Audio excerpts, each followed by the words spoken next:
মাঝে মাঝে আমার রান্না বান্না করতে একদমই ভালো লাগে না, কিন্তু রান্না বান্না না করলেও তো চলবে না, খেতে তো হবেই। আর তখনই আমি এই ফাঁকিবাজি ভাতবাজিটা করে ফেলি। এই রান্নাটা করলে আমার আর আলাদা করে কোনো তরকারি রান্না করতে হয় না, আবার একদম কম সময়ে এটা বানিয়ে ফেলতে পারি। আর এটা বানাতে প্রথমে আমি প্যানে একটু তেল ও বাটার দিয়ে দিয়েছি, এরপর অল্প রসুন কুচি দিয়ে কিছুক্ষণ ভেজে নেব। রসুন দিলে ভাতবাজির ফ্লেভার অনেক বেশি ভালো আসে। রসুনগুলো হালকা ব্রাউন হয়ে এসেছে, এখন দিয়ে দেব পেঁয়াজ কুচি। এখন কিছুক্ষণ ভেজে নিয়ে অ্যাড করব গাজর। এখানে যে কোনো ভেজিটেবল অ্যাড করা যায়, আর যত বেশি ভেজিটেবল অ্যাড করা যাবে ভাতবাজিটা ততই মজা হয়। গাজরটা দ্রুত নরম হওয়ার জন্য আমি দিয়ে দিলাম অল্প লবণ। এভাবে কিছুক্ষণ গাজরগুলো ভেজে নিয়ে দিয়ে দেব আলু। আর আলু যে কোনো রেসিপির সাথে পারফেক্টলি মিশে যায়, আর আমি আলু অনেক বেশি পছন্দ করি, তাই আলু একটু বেশিই দিলাম। এরপর আমি ঝালের জন্য দিয়ে দেব অনেকগুলো কাঁচামরিচ।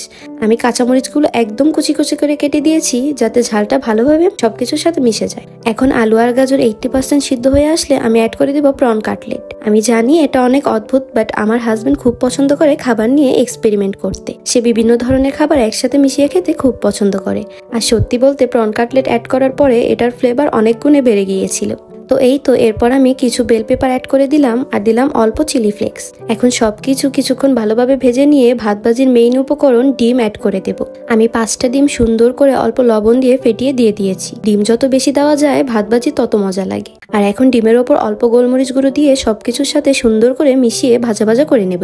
সবকিছু পারফেক্টলি ভাজা হয়ে গেলে আমি দিয়ে দেব ভাত, আর উপর দিয়ে দেব অল্প হলুদ গুঁড়ো আর গোলমরিচ গুঁড়ো, আর দিয়ে দেব স্বাদ মতো লবণ। এখন সবকিছু ভালো করে মিশিয়ে ভেজে নিতে হবে আরো 10 মিনিট মতো, তাহলেই রেডি হয়ে যাবে মজাদার এই ঝুরঝুরে ভাতবাজি।